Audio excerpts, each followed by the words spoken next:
G'day everyone, it's Justin and Scott, two dads again from Australia, and we're coming to today in a 2022 Alfa Romeo Stelvio, now forgive me how I pronounce this, Quadrifoglio. Not bad. Thank you. Not bad. SUV. Yeah.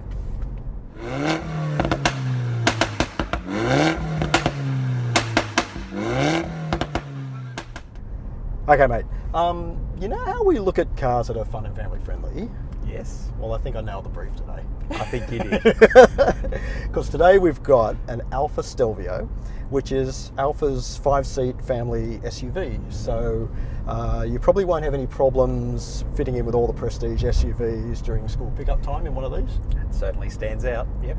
However, the main difference with this one is that it's the Quadrifoglio version. So that means 375 kilowatts. Yes. And 600 Newton meters of torque. Yes. And 0 to 100 in 3.8 seconds. Yes. So I guess you and me would rather do the school run than leave it to the business, eh? Oh, absolutely. Yep. I'll do it every day, morning and afternoon. Anyway, the Stelvio Quadrifoglio, okay, has been in Australia since late 2018 and competes with high-performance SUVs like the BMW X3M competition. Yes. It has a 2.9 litre bi-turbo V6 petrol engine with an 8-speed ZF automatic transmission, coupled to a rear-biased, what Alfa calls a Q4 all-wheel drive system, which actually gives it a near 50-50 weight distribution. Mm-hmm. It also has what Alfa calls DNA Pro in that circular dial in the centre here, which gives it 4 different engine and suspension modes. There's race, there's dynamic, which is sport, there's natural, which is the comfort and everyday setting, and advanced, which is fuel economy. Okay. You know. Yes. Well, the best one of these, I guess, is race, and you've been. I didn't know about the other 3 actually. Okay, just race. Yeah. Okay. Yep. Because it opens up the exhaust valves and lets that gorgeous V6 twin turbos. That certainly does. It's a beautiful sound. Anyway, mate, you've had the Stelvio for a couple of days. Yes. What do you think? Oh, super impressed with this car. So I'm going to make one statement first, and I think it's the overriding message of this entire car, is that all week when I got into it, you get into it, within 10 seconds you forget you're in an SUV, you just feel like you're in a sedan or something else. You get back out at the end and you get shocked every time that you're in not only an SUV, but a reasonable sized SUV, and the whole time you've been driving it, you just never feel that at all. So that's probably my overriding message. And that's a good thing. Oh, so good. I've never had that before, right? It's a very new experience. We've driven the X3M, you know, like that stuff and everything. You still feel like you're an SUV, right? They've got great points about them, but this is very different in that sense. So if you wanted something that feels like a sedan, is an SUV, and has an amazing amount of performance, this is a damn good package. I suppose the other driving essentials, you know, like steering is just terrific. You talked about all the drive modes. They're pre-programmed, so you get what you get, but you know, they've got different levels of steering, engine, you know, like you can just toggle through those and find the right sort of mode that you need at any particular time. So that's great. I think, mate, with the balance that they've tried to accomplish with this car, like almost 50-50 weight distribution, you can feel that, doesn't it? It's very balanced. Yeah. If you look in under the engine, you've got racing in under the engine as well. So there's a lot of aluminium and carbon fibre bits on this car. Like the drive shaft is carbon fibre, and a lot of the body panels are aluminium as well. So, yeah, exactly. Like she's and that comes through at 1,800 something kilos. Yeah, it's not a light one, but that's a couple of hundred kilos lighter than the X3M. Right. So that makes a big difference, right? Yeah. It doesn't feel like it's 1,800 kilos. It doesn't. No, that's right. Mate, in terms of performance though, like you have run this around in the different modes. So yes. Be honest. Yep. I found like in race mode, that's license losing mode, isn't it? You're going to lose your license and you run that in all the time. Yeah, exactly. I mean, that's where you get all the pops and gurgles and and you get the true performance, but you do lose a lot of the safety features as well, right? So because everything's turned off. It's designed for a racetrack. Exactly right. So to be honest, it's not really probably the right mode to be going around in the streets every day, especially if you've got kids in the back. So you're probably looking at one of the other modes, sports modes. Yeah. I got to say though, like, you know, with the oncoming sort of, you know, world of EVs and things like that, nice cars like this, really. Yeah, I know. I was surprised that it could be so loud actually with the exhaust and everything, with all the European emissions controls and stuff, which are just making these cars quieter and a bit less exciting all the time. This one still somehow got out of Europe, but it's pretty exciting. Yeah. I've got to say one thing about this car though, the ride. It does have adaptive suspension, but I reckon it's got two modes. There's firm and there's even firmer.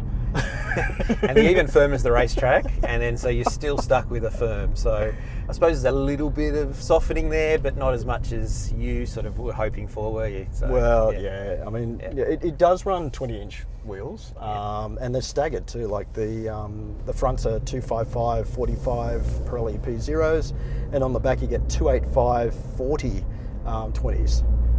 They're big wide tyres, so yeah, they are. You don't get a spare in this car. You get a sort of like a can of goo to another can of goo. Yes, we're getting used to that, unfortunately. Yeah, so I'd probably have to say, like, if family friendliness though, I think if you use this every day, maybe the family might start to get a bit annoyed because Sydney roads aren't the best. So. Maybe. Yeah, true. Yep. Okay, mate. Let's have a chat about family friendliness, practicality, safety. Yes. What's your opinion on the driving position? What do you think? Oh, terrific. These seats they just wrap right around you. They feel really good. Nicely bolstered. Absolutely. They're adjustable. Yep. The dials and all the instrumentation. It's so integrated as one package inside the cabin that it feels it's so much better than most other cars we ever get to drive. It's got that traditional Alfa look on the instrument panel there with the two sort of curves on the top of the dashboard. Yeah. That's a nice Alfa. It's a really nice thing to have. But yeah, everything's easy to see, right? So it was just really intuitive using this car in terms of getting through all the nav. And it's got buttons. Yes, enough buttons for the things that you need the buttons for. Yes. Absolutely, heating, cooling, volume. So that was really good as well.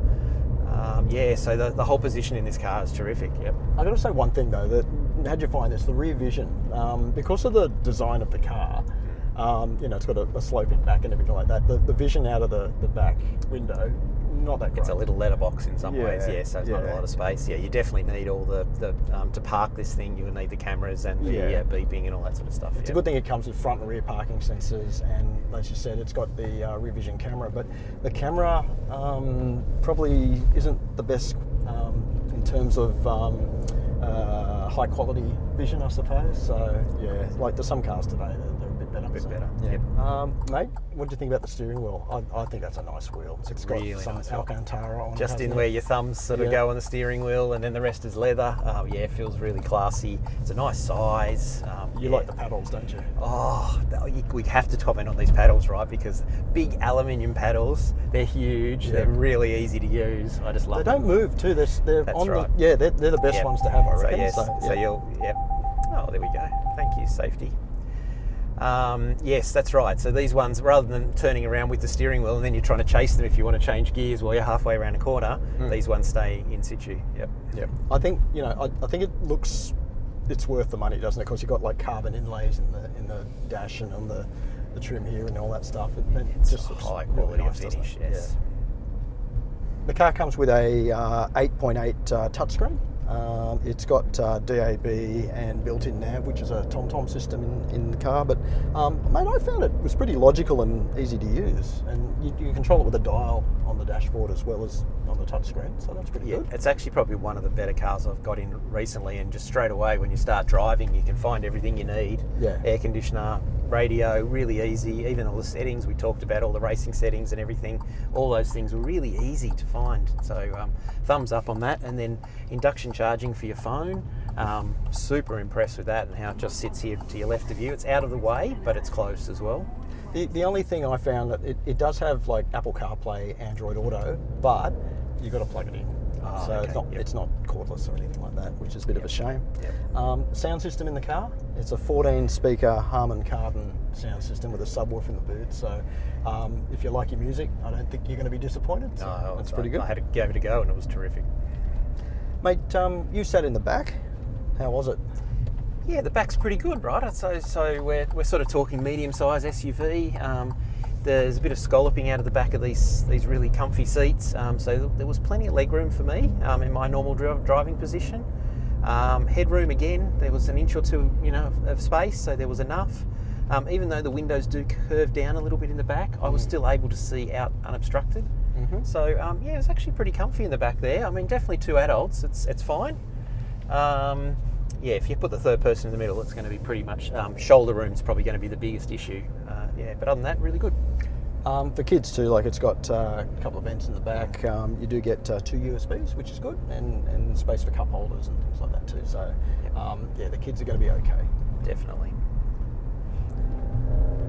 I think if you're looking at this car from a like a practical standpoint, the boot is a bit narrow in the back. You also don't get much in terms of underfloor space.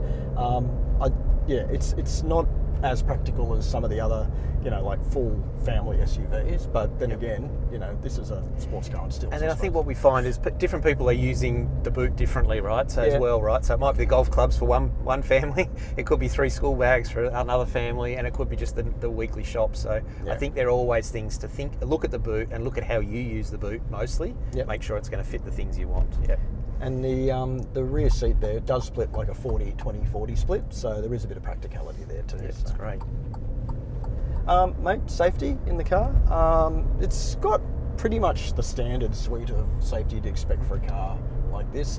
It's got 8 airbags, including driver and passenger knee bags as well. Active blind spot monitoring with side assist and rear cross traffic alert. It's got that. It's got a camera-based lane keep assist and lane departure warning system in the car. Autonomous emergency braking with forward collision warning. Driver attention assist, so that's going to sort of keep you alert if you tend to nod off, I suppose. Yes. But I don't think you'd nod off in one of these. I won't be. It's got intelligent speed control, traffic sign recognition, so you can see that on the dash there. Yes. A speed limiter too, so so you can save your license. Very handy in the tunnels and where the speed cameras. Front and rear parking sensors and the rear camera, as we mentioned before. So yeah.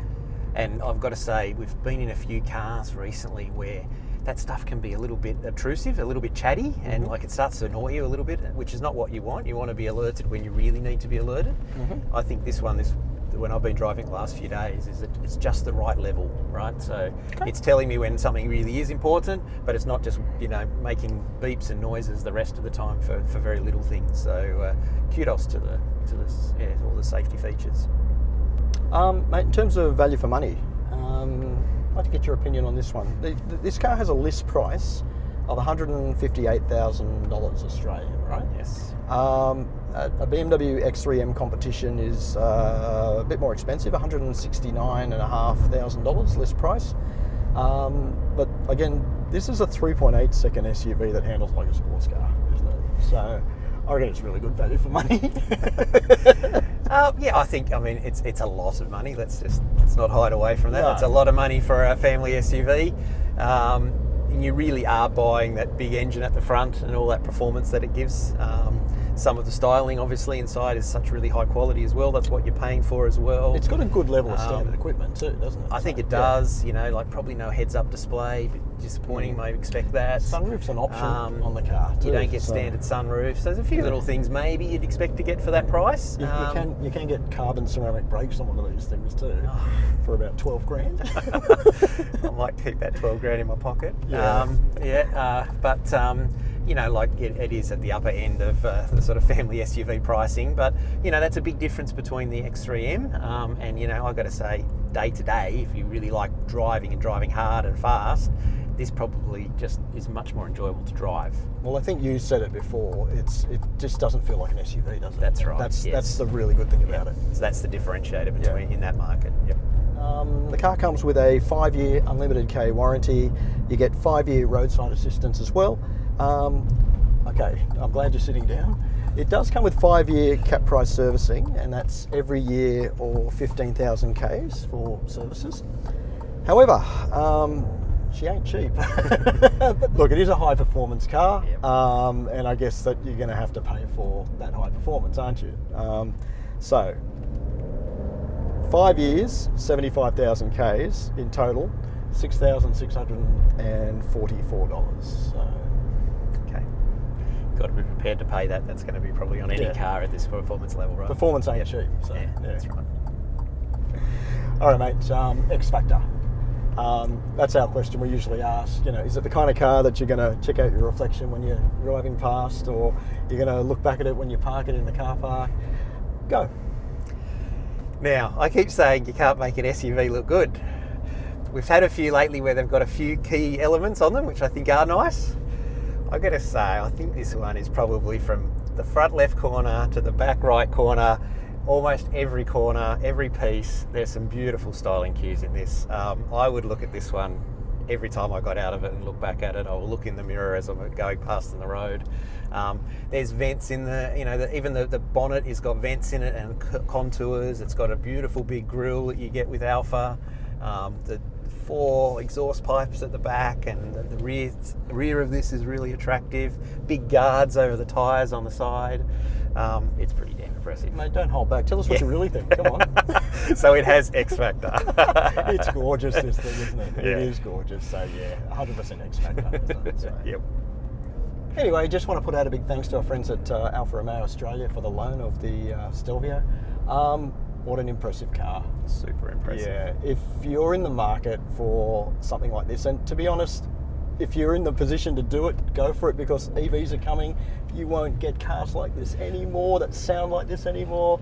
This is fantastic, isn't it? Absolutely. Absolutely fantastic. Yes. So, yeah. So, thanks very much for all the likes, the subscriptions, the shares, and yeah, we'll keep trying to find some more fun and family-friendly cars to show you. See you See you soon. later.